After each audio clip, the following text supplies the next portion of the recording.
Have you ever noticed how celebrities have brighter, whiter looking eyes? Their makeup artists have a little secret in their kit: Lumify Redness Reliever Eye Drops. Lumify dramatically reduces redness in just 1 minute. It literally happens right before your eyes. It helps your eyes look brighter, whiter, and more awake for up to 8 hours.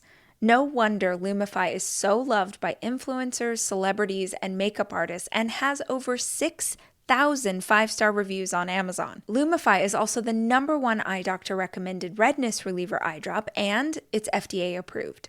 No bleach, no dyes, just incredible results.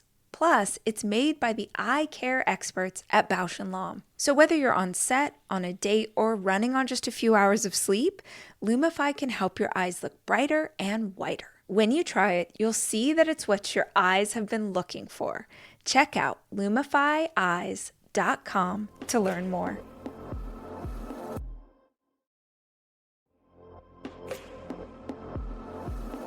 I am so excited to see so many people talking about perimenopause and menopause. But honestly, it is a long time coming and way past due. For literally hundreds of years, society hasn't wanted to talk about menopause, and when they do, they make it sound terrible. So Walgreens is helping women change the perception and take back our narrative, because nothing is sexier than being in control. Let's reframe menopause together. Join the hashtag #MenopauseIsHot conversation and help reframe menopause.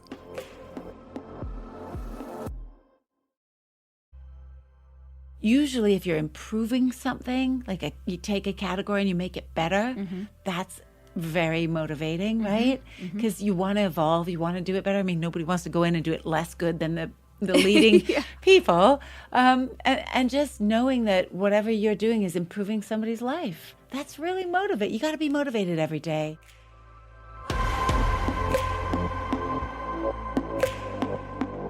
Hey guys, it's Rach. Welcome to the show. I'm so glad that you're here with us today. And I have a favor, which sounds kind of harsh if we just met, but I'm assuming that most of you have been a part of this community for a hot minute. And so I gotta ask, are you subscribed to the podcast? Subscribing to the podcast you listen to regularly is one of the best things that you can do for hosts like me. It helps to support the show and the staff that works on it. It ensures that you never miss an episode when we drop a new one. And here's the cool thing about subscribing. If you do it and then you hate this show, just unsubscribe. It's one click away. In the meantime, if you're listening, we would so appreciate it if you would just tap that button and make it official.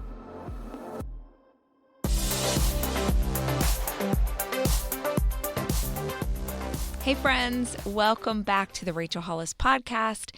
Today's episode is a mastermind conversation about a topic that so many women still struggle to talk openly about: money. How we think about it, how we earn it, how we ask for more of it, and stop apologizing for wanting to build wealth on our own terms. This one's called She Means Business, the money masterclass for women who want more. We've pulled together insights from 4 incredible female entrepreneurs who've built powerful brands, shifted their money mindset, and aren't afraid to talk real numbers. You'll hear from Cassie Ho, the founder of Blogilates and PopFlex, who turned her passion for fitness into $1 million global brand without outside investors and with total creative control. Marie Forleo, business coach and best-selling author of Everything is Figureoutable, known for empowering women to create thriving businesses and financial freedom on their own terms. You'll hear from Stacey Flowers, a motivational speaker and thought leader who shares candidly about building wealth from scratch and what it really means to become financially independent. And Marcia Kilgore, a serial entrepreneur behind Bliss Spa, Beauty Pie, and other iconic brands who's made a career out of disrupting industries and redefining how women build wealth. These women have walked different paths, but they all share one thing in common. They stopped waiting for permission. They claimed their worth, got smart about money, and built something they believed in. And you can too. Let's dive in to this mastermind conversation. Being a YouTuber, an influencer, having brand campaigns, that was not a thing. So for me, I was just like, okay, cool. And so I work at my first corporate job. I'm training to become a buyer, and I absolutely hate my job. It's so bad. I'm terrible at it too. And so I'm teaching Pilates like after work, and I'm also like kind of filming videos here and there, but it wasn't really like a thing. And it wasn't until I ended up quitting my job later, and we could talk about that, when I had to make ends meet by teaching Pilates 12 times a week. And I had these weird pockets of time to film videos. And that's when I like really became more of a YouTuber and a blogger, and really began to serve the audience a little bit more because I didn't have time. I was like trying to, have a quote unquote real job. Yeah. So again, none of this was like a plan. It was just like always a fun thing to do after work or between work and things like that. I remember in the fan page, people were like, "Can you make us a t-shirt?" And I was like, "For what?" And they're like, "That says Blogalates." And I was like, "Why? That's my screen name. Why do you want that?" And it was at that moment that I realized, oh, this is something that people want to proudly wear. And like, this is a brand. It's not just my screen name. And I remember buying some like rib t-shirts from Forever 21. We had a little design contest. The fans all voted. Then, I got it screen printed and I put it up on Facebook, and it sold out within minutes. And I was like, oh, okay, we have something here. When I think back to memories, I always remember what someone was wearing, what I was wearing, where I got something. I just love clothes. That's cool. And I remember in high school when I was talking about colleges with my parents and I told them I really want to go to design school, they were like, absolutely not. Like my dad said, you will either be a doctor, a lawyer, or a failure. Yeah. No. And he even said, if you move forward with this, you will not be successful and you will not make money. And, when you're 16, you're just like, oh, okay. And at this point, I did not have my rebellious phase yet. So I was like, okay. So I went to school for biology and, was going to go to med school, but I couldn't take it anymore while I was in college. My heart just felt so hollow. And really, it was the Pilates that was kind of like my outlet.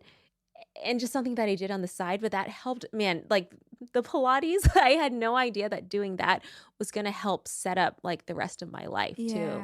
I truly follow my heart. I really do. Like if it doesn't feel good, I don't do it. If it's itching for something, I do it more. And that is why I think I am where I am today, because I never ignore this feeling. I'm a very sensitive human, which is good and bad, right? Because then the comments like, they will get to me. They have always gotten to me. They have gotten to me since 2009. And I still cry if it's like a really mean comment. And like, that's who I am. But at the same time, that vulnerability allows me to emote and connect with the audience too. So it's a strength and a weakness all at the same time. I work out every morning, but I'm into slow workouts right now. Yeah, like there was a time when, I had to do the HIIT workout and like kill myself or else I wasn't working hard enough and this didn't count. But I realize now that like I'm not so crazy with my food. I am vegetarian now. I just love that because there's like a higher purpose to the way that I'm eating. And unlike any other diet that I've tried, which I have tried almost every diet, it always didn't work because like you said in the beginning, like you're always like tense and holding on. Like it was that, but it also showed up physically like tense and holding on to like extra weight and stress that you didn't need. And so now I eat what I want and I feel good. And I start out my morning with a slow hike on my Nordic track.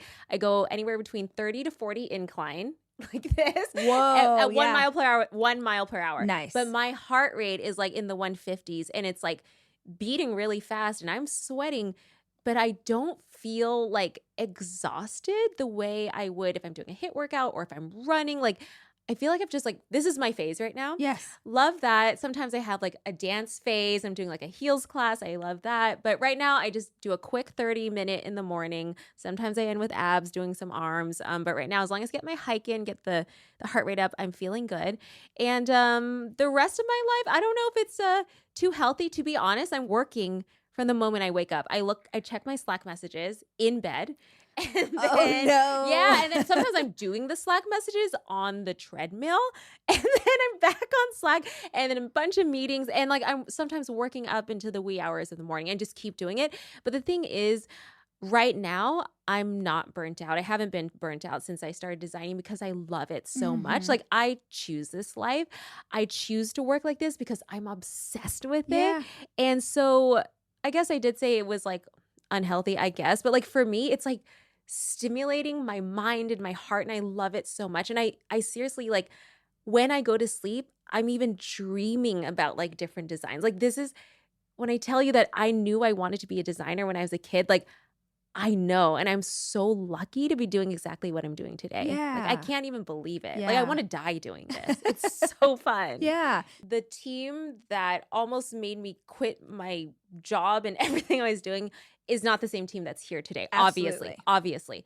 That team began, I forget when, I don't know, 2016, 17, maybe a little bit before that.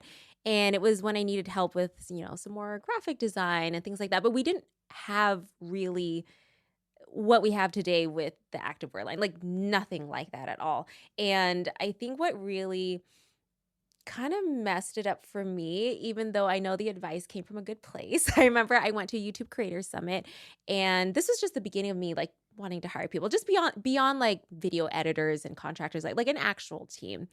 John Green was speaking, and he said the best thing he ever did was hire from his fan base. And he said, because they get your mission. And I was like, that yes. is the worst Okay. advice. So I was like, amazing. And I mean, real quick, because I feel like some fans just heard that and it broke their hearts. No, it's not anyone who's like, what? It's not you, but the people that would apply to work it's a different kind of fan. It's a different kind. It's And I'm not saying, like, of course now I'll hire people and we do the interview and then I find out they have been following me. That's different. You're a fan. But look, I found some talented people in the fan base, but I think where it went bad for me is that there is the online Cassie persona who is the bubbly Pilates instructor who's like, yay, keep going 10 more. And then there's Business Cassie, and Business Cassie has never shown her face online, but Business Cassie is very serious. I need to get things done. And I think that did something, because when that team began to see this side of me, I would just hear like hushed whispers about things. And like there was even a time when I would walk into the room and also it was chatty and then silence completely. They were talking stuff. And then it got to a point where I walked into my own office, my heart would beat irregularly. I couldn't breathe properly. Like my body was having physical reactions to this toxicity. And then there was another time when I full on just went into a panic attack, couldn't breathe, like was crying. Like it got so bad that that was when I was like, I can't do this anymore. I literally told Sam, we need to quit everything, moving to Hawaii. I can't do this anymore. I was literally serious. And I don't give up like that. It was that bad. Look, that was one side of things. At the same time though, getting eaten alive from the inside, but I was also getting eaten alive from the outside, because around this time period, I had been gaining weight on camera, like from like a very thin body to like, a not so thin body, because I was healing myself from like a past eating disorder and things like that, body dysmorphia. And those body shaming comments were killing me. And so being like just, I don't know, squeezed and taken from both sides really made me feel like not a human anymore. And I felt like I didn't have a spine anymore. Like everything that I said was being just taken and twisted. And yeah, I'm even like holding myself right now because it was so painful. So 2016 was when I launched my first collection with Pop Flex. And to be completely honest, like first and second launches were amazing, but I was still learning. So the first like 4 years of Pop Flex in 2016 were up and down and super struggle. And then towards the end of that fourth year, sales were down, trust was down, fit was weird. Like it was bad. Because And you were designing from scratch, or yeah, you were designing from that's scratch and hard. learning on the job and not having that education, not having the right people around you teaching you things, not Yeah. having the right factory. And Like, sizable yeah. goods are so Oh, hard. Oh so God. and the hardest part is like women's bodies, right? We have like different shaped boobs, Yep. like different, like hourglass waist, or maybe not. Maybe you're more apple shaped. Like there's so many things. Inseams, like we're all so different. And so learning all of that, and of course, in the beginning, your fans want to support you and go for it, but like not when you can't rely on the fit and it's changing every Yeah. time. And that was really, really tough for me. But it wasn't until all that bad blood got filtered out when like I began to find the right people to help me. And then I began learning all the technical design that now I talk about in the videos. And it's been it's been fashion school. It's been fashion school on the job, and it's been so, so fun. Yeah, that's cool. Visiting South Dakota was always one of my someday things. Like, well, someday I'm going to go see the Dakotas, and someday I'm going to walk through Badlands National Park, and someday I'm going to see Mount Rushmore in person. And then a couple summers ago, I just made someday today, and it was awesome. The kids and I had the most amazing time. We went hiking. We saw Mount Rushmore, which is like shockingly more majestic than you think it would be. We had amazing dinners. We stayed in this awesome log cabin in a national park. It was truly one of our favorite family vacations. And I loved it because it was this great blend of seeing a part of the U.S. I'd never seen before and being outside in nature. So maybe it's time you turn someday into today. See why there's so much South Dakota and so little time. Plan your escape at travelsouthdakota.com.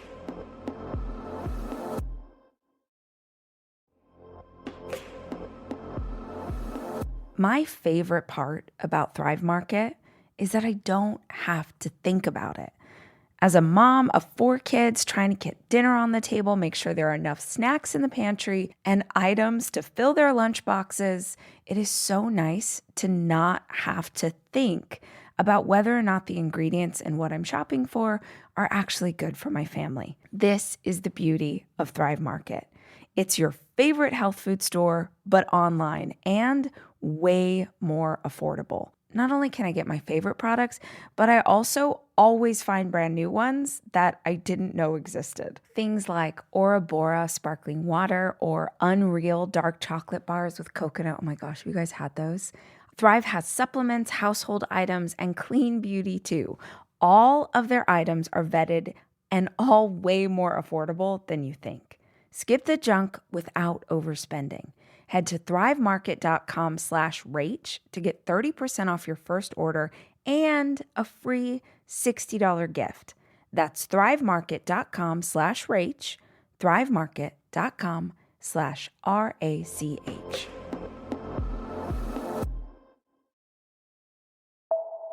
I was a personal trainer trying to make enough money to go to university because I was supposed to go to Columbia. And so I was a personal trainer. My skin got very bad. I learned how to give facials.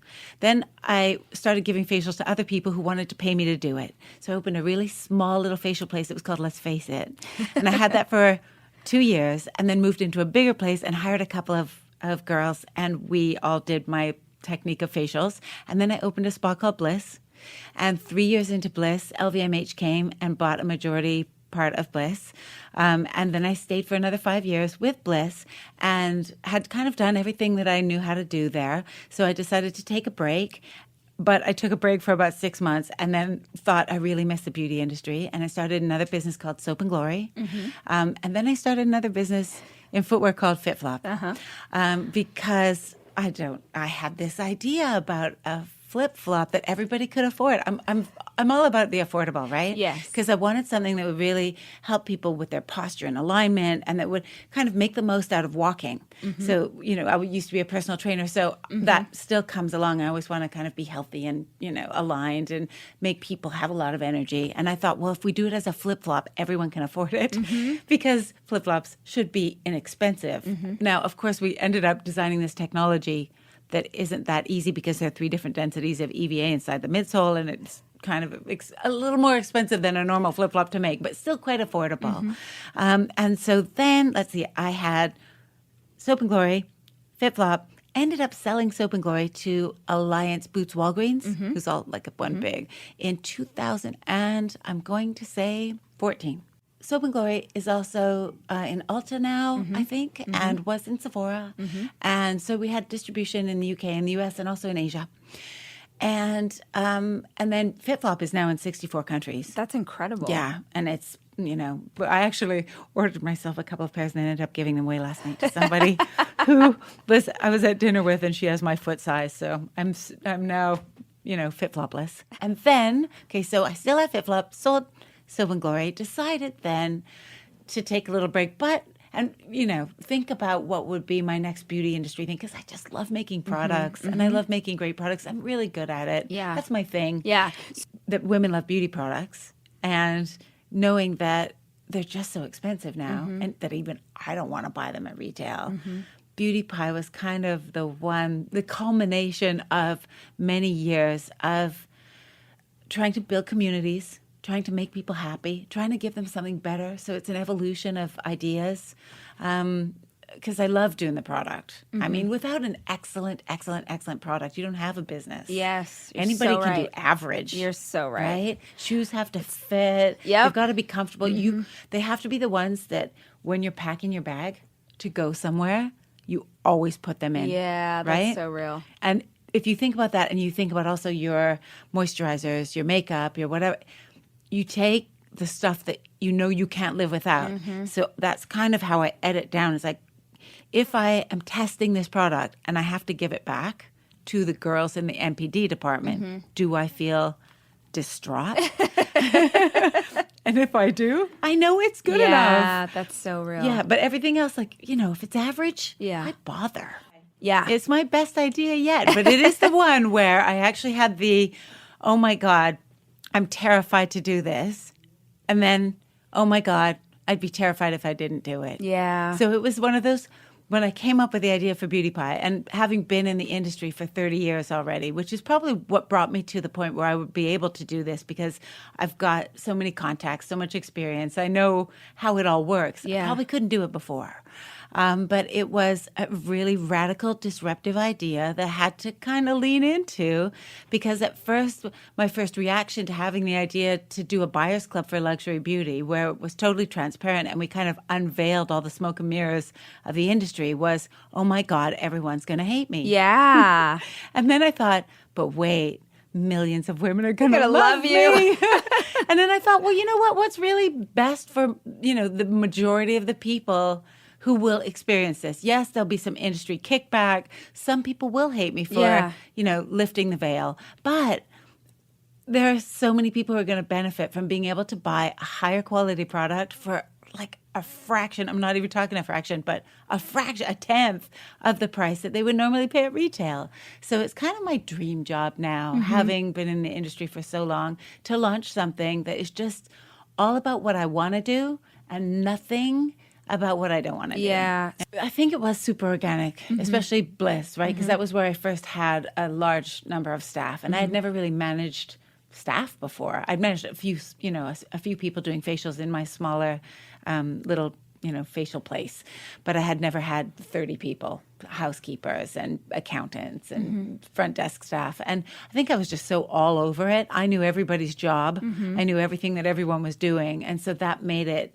kind of manageable at the time. And I learned as I went along. But because I loved it so much, it was never a job. I mean, I used to sleep there. So sometimes I didn't have time to go home, because my last client might go until 9:30 at night. And then the painters were coming in and finishing stuff, and I had to be there to show them what to do. And then I had to do job descriptions, which someone told me, oh, you've got to do job descriptions because people don't know what they're responsible for. So I would be in the office at 11:30 at night writing job descriptions. This was sort of before computers, or we had a computer, but you would just write them out by hand. It was actually excellent to do that. And luckily I didn't have kids at the time, and I didn't have anyone that I had to go home and meet. But I would, sleep on a massage table, and then I'd go into the locker room in the morning to shower.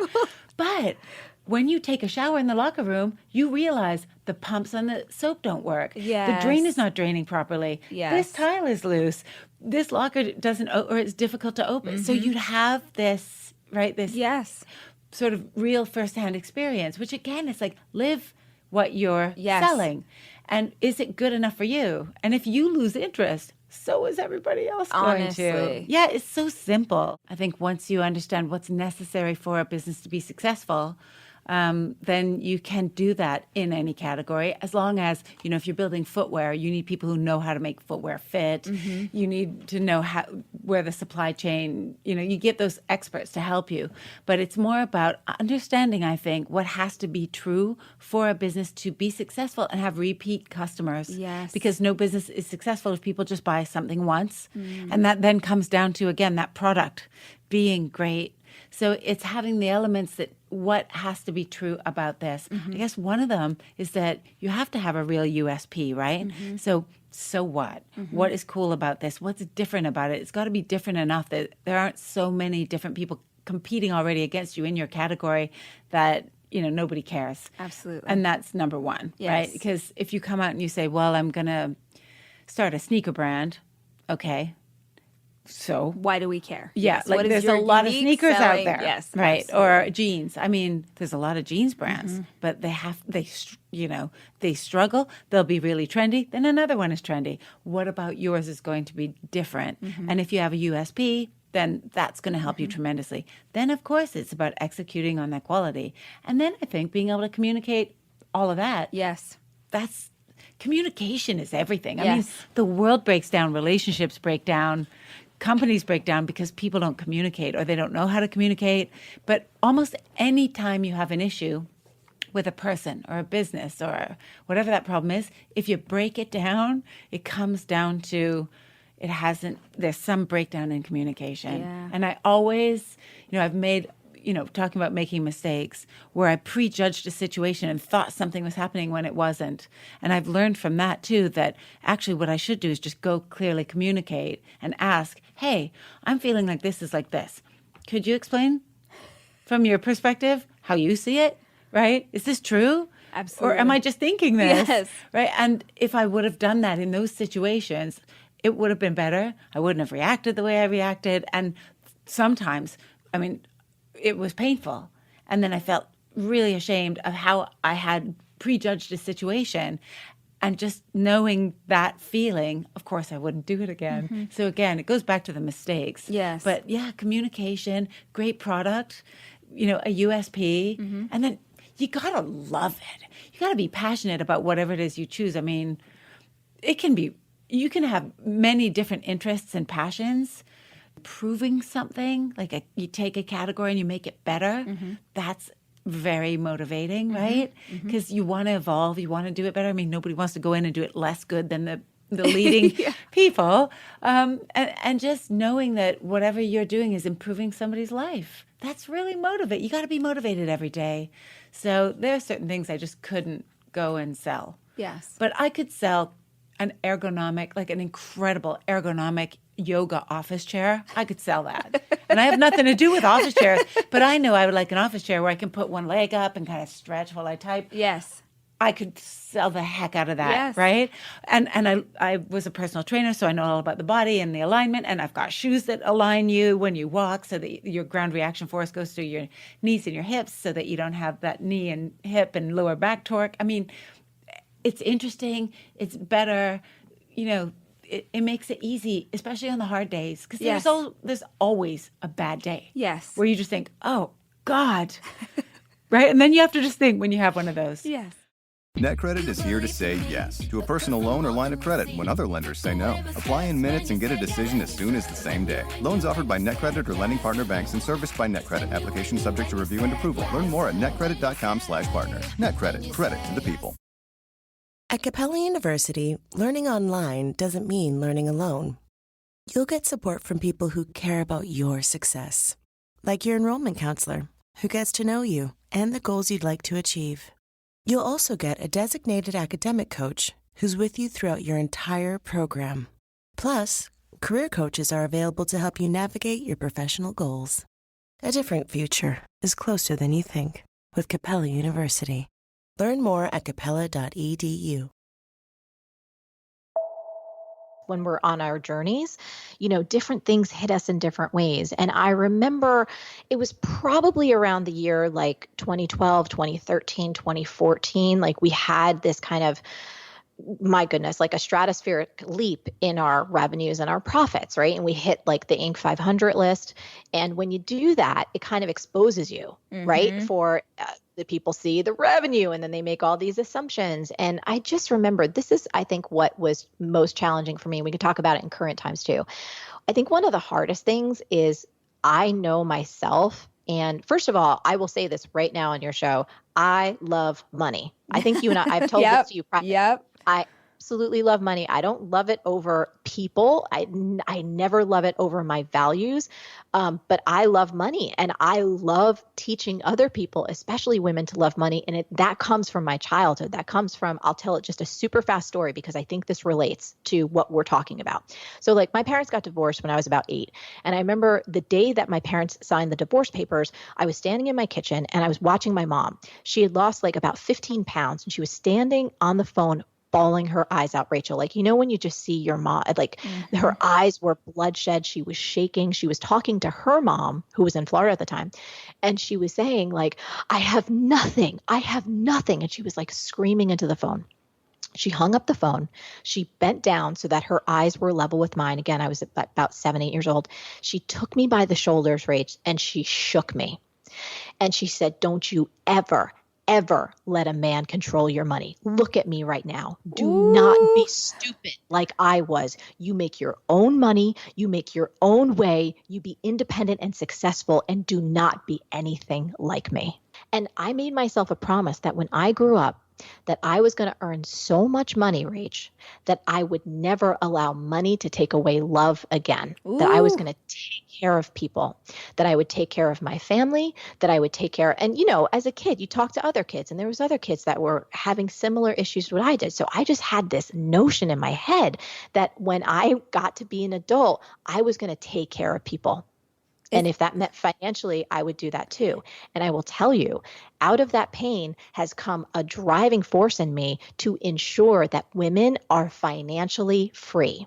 I pay attention a lot to like the massive and growing inequality. And here's the thing, both things can be true. There is enough for everyone, right? Yes. There's more than enough to go around. I believe that in my heart. And I also believe that we need to work intentionally to take care of people. Like the fact that almost 1 billion people don't have access to clean water every day, shame on us. Yeah. The fact that we spend $59 billion a year as a global society. Again, I'm raising my hand. I'm in this. $59 billion a year on ice cream, while it would take $28 billion a year to provide education, sanitation, and healthcare to every human being is crazy. Yeah. Gosh, and so true. So part of what I think this thing is like, here's what we know from the research. When women are financially empowered, everyone wins because 90% more likely to reinvest in their community. So when we get money in the hands of women, what do? They invest it in their families, in their communities, economies get stronger, the world gets stronger. So rather than flexing about a private plane, it's like, can we take those resources and say, hey, can we use them, enjoy our own abundance? That is a beautiful thing. But can we also spread that abundance and lift other people up? The scarcity myth that there's just not enough to go around when it comes to financial resources, money, but also when it comes to opportunity. Right? Like, if someone gets ahead, she might, like, that's it. Rachel's cornered the market. There's no more success for anyone else. It's like that. All of it is rooted in the same not enoughness. Yeah. And that same not enoughness permeates our soul and makes us think we are not enough. So scarcity as a force of nature, I believe, is one of the most destructive there is. Now, everyone listening doesn't have to have the same financial goals. I always like to talk to folks that I work with and say, hey, bigger dreams aren't necessarily better dreams. Like each of us are unique in our desires and we honor and respect that uniqueness. But I think the more of us who have big hearts, who want to make a difference beyond just our own bottom line, that we want to see positive change in the world, where we see more peace and more dignity and more harmony and more people being lifted up, I want to see those people have strong financial lives, whatever that looks like to them. When I started my business at 23 and I was so insecure, the one side of my head was like, who do you think you are? Like, this coaching thing, how weird. You haven't even lived life yet. You're like tens of thousands of dollars in debt. Who do you think you are that you have anything to offer the world? Just kind of the litany of just self-destruction happening in my mind. But the other side of my heart felt like this was my calling, even though it didn't make logical sense. And then figuring out how to start a digital business back in the late 90s. Like, I started doing email marketing in the year 2000, right? So I was bartending and waiting tables to keep a roof over my head while I was trying to figure out how to have a coaching business during the day. And Rachel, I would bring a yellow legal pad to the bar that I worked at. And when people would inevitably be like, so what else do you do? Like, are you an actress? And nothing against actresses, by the way. My man is an actor. I'm like, no, I'm actually a coach. And then I would go into this whole thing and I would say, I publish this weekly newsletter. By the way, you want to hear a cheesy title? It was called Magical Moments. Magical Moments. That was the name of my email newsletter back in the 2000s. Love it. And I would sign people up to my list. So to your question, I have used this philosophy, this mantra, this conviction at every single stage of my career, and I still use it to this day, like still, Yep. to figure out stuff that we have. Because here's the thing, and you know this better than anyone, Rachel, in order to grow your brand, your business, your life, your relationships, whatever, 99% of what you have to do to grow is stuff that you've probably never done before. Mm-hmm. That you have no context for. It's so far out of your comfort zone. You are filled potentially with fear, or a blend of fear and excitement and anxiety, a whole cocktail mix of it. And so this notion that everything is figure outable allows you to step into the unknown, to the groundless nature of growth, with an odd sense of security that somehow you'll figure it out. So I think when it comes to B School, it's interesting. It's almost like a Trojan horse, because we talk a lot about sales and marketing and how to do it ethically and honestly and in a way that's really aligned with your personality and your values and your desire to make a difference beyond yourself. So when business owners really adopt those values and then they're able to put them into practice in a practical way, Rachel, they watch their businesses increase. Like, if they have the right market, meaning they're like, okay, I am serving people that I really care about and that I really want to serve, and they have a great product or a service that actually solves a problem or meets a need. When those things align and they activate the strategies that we teach them, it's usually a matter of time.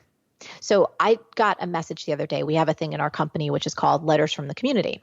And so every week our team kind of surfaces notes or, messages on social or whatever it is that we feel kind of gives us a pulse on what's happening. And this actually just happened a couple days ago. There was a note from a B schooler who joined back in 2012. And her goal was to have $1 million business. And she had no business before. And by the way, she ain't selling business coaching, right? Mm-hmm. She's not a business consultant. I think it's a skincare line, if I'm not mistaken. Yeah, memory serves right. It's a skincare line. And she said, oh my goodness, I just crossed that $1 million mark. Oh, that's so rad. Right. And so she's been at it, though. So you ask the question, like, what is it that they learn? They learned a lot of the ideas that we teach in the book, but everything I teach in the book, it's almost baked into B School. So we're practicing it through our sales and marketing, but the philosophy is there. So for example, progress, not perfection. Progress, not perfection. Mm-hmm. That's something I try and drill into people because, you probably know this. Anyone listening, they are attracted to you and your brand and your show because you're incredibly talented at what you do and you provide so much value. And you're someone who I would imagine, and correct me if I'm wrong, you've got pretty high standards, yes. right? You Yes, just like I do. Like I recognize that in you. And I think the downside for anyone listening who shares that same value is we can dip into perfectionism, which can slow us down. There's so many negative aspects to it. And you can like hold back. You can, oh, I can't do this. It's not right yet. And you just slow yourself down and you get into that analysis paralysis where it's just never good enough. And so one of the things we practice collectively together in B School is progress, not perfection, progress, not perfection. And I constantly try and tell stories about the fact that, B School now is 10 years old, right? We've been doing this for a decade, but it didn't start out looking or feeling the way it did now, just like your biz, Rach, right? When you started out, it was not where you are today. People see Rachel Hollis and like, oh my gosh, she's this phenomenon. But if they really pay attention, you had real humble beginnings and your brand did not look the way it did. So if you didn't practice progress, not perfection, which you did obviously because you're here, you would have never gotten to this superstar level. 100%. So like I'm in full blown like empty nest syndrome / how is my child almost like legally able to marry another adult human being if he wants to? Like it doesn't make any sense. So I'm in this very interesting space right now in my company and in my personal life with regards to those two things being there. And then the last thing that I love for people to know is that I'm an 8 because the deeper we dive into on the Enneagram, I don't know if you do Enneagram. I think you talked about that at Rise. Like I really didn't have a framework to sort of organize a lot of my experiences that led up to this moment. But the minute I took it, I was like, oh, what? Yeah. Now my life makes sense to me. So it's been really exciting. So that's kind of a little bit about who I am now and like the work that I do now. It took me a moment to come. So privately, I was like, yes, I make sense. I know this is who I am. Right. But it was a very private thing because then I was like, oh my God, like all of the things that I thought as a kid, they're true. And like now people know, like people are going to know. And so it took me a little bit, but like what I like about the Enneagram is it gives you like the range of how you like how you are when you're at your best and then how you are when you're under stress. And so when I looked at it, I was just like, you know what, Stacey, all of these years that you've been trying to pretend that you're not an 8, this is what's making it hard for you. Like this is what's making people have a bad reaction to you being a woman who is as powerful as you actually are. What would happen if you just kind of show up in your full 8ness? Like what would happen if you did that? And honestly, that's sort of like what happened from, with my TED Talk going out, like that happened before I had my big fall. And so it's just like that was already out there. So when I started documenting my financial journey, which was really hard because it was such a contrast to the experience of doing a TED Talk and traveling around the world, it was like, I have these two really contrasting experiences, but I'm like, if I'm going to talk about it, I'm going to talk about it completely. And that directly came from me wanting to own my 8ness and being like, even in this space where I'm starting over at the bottom, I'm still just as powerful as I was when I was standing on stage delivering that TED Talk. And since making that decision, it's been just like the best thing ever. That's why I always like to mention it, because it's just like, when you know that at the core, this is who you are, it's like, why fight it? Like, why rail against it anymore? And the more and more I've embraced it, the more opportunities like Rise have shown up that I've been able to say, yes, absolutely, I will surely come to your stage and do my thing. Like, versus me being like, oh, pick me, choose me. It's like, I don't have that sort of thing happening in my life as much anymore. It's more people are noticing me and they're like, oh, and I'm like, yeah, been here. Like, but it's like the reason you didn't know is because I was afraid to really embrace the nature of it. Because as you said, most women are not 8s. And if they are 8s, it's not an easy thing to do because people automatically assume that we're going to be like this aggressive, like zero tolerance type personality. And it's just like, no, I'm all woman. I'm just a different type of woman with a whole lot of power. Yeah. One of the things with the 8, so much like you, how you were dealing with anxiety and really bad coping mechanisms, I was doing the same thing because I wasn't being my core self. So one of the big issues with people who are an 8 is that their deepest fear is being controlled. And so they don't like to be controlled at all. And so they challenge a lot and they rebel a lot and they rail up against things a lot because they're attempting to not be controlled. But when you're doing that and you're naturally someone who's powerful, it ends up putting you in very dramatic situations, which then turns into you then having to fight your way out of a lot of stuff. So there, I noticed that like once much like you, like I was in a state of, so I'll explain it this way. At the top of 2017, I experienced something called nervous exhaustion. And like everything shut down. Like I couldn't think, I could barely get out of bed. Like my body was in so much pain that I had gone to the doctor because I couldn't figure out the pain. And he was just like, yeah, I think you have fibromyalgia. And I was like, abso-freaking-lutely no, I don't. I was like, that is not a thing that will exist in my body. Like that is not a thing. And it was terrifying for me because I had examples of women in my family who had fibromyalgia. So as the doctors are trying to explain to me that my system is shutting down and this is what's going on, I was just like, you know what? There has to be something that I'm doing wrong in life because my body is having a reaction that it shouldn't have, especially since the nervous exhaustion was preceded by the peak of success, like the peak of happiness. Like I should be on cloud 9 right now, but I am in a devastating, debilitating level of depression. So anxious that I was afraid to leave my bedroom sometimes because I was just petrified of what would be out there. So the core of it was when I was younger, my sister passed away in our grandmother's home in a fire, and we were all in there and we all got out, but she ended up passing away. And then after she passed away, my mom and my dad obviously lost a child. So there was a bad reaction to that. And me and my sisters went to foster care. So there was this significant loss of my sister through death. And then there was this significant loss of my family because we went to foster care. And when we went to foster care, it was 4 of us and they couldn't find a foster home for all of us. So we were split up 2 by 2. So for me, and I'm the dead center middle child. So for me, there was a lot of trauma around losing my family. And what happened is that the success and the joy that I was having mirrored a lot of the fun and joy that I had at my grandmother's house, on the eve of all of that sort of cascading. So I was kind of triggered by the joy. And it sent me into this space of oh my God, all of these things are going to happen. But then also in the background, my family was going through a crisis, and it just so happened that they were all moving into my house. And so not only was I at the peak of my success, and every single person in my family is physically living in my home. So I'm having this crazy out of body, oh my gosh, this house is going to burn down and somebody in here is going to die and I'm going to lose my family. And it doesn't make sense, but all of the pieces are structured in such a way that it spoke directly to my trauma.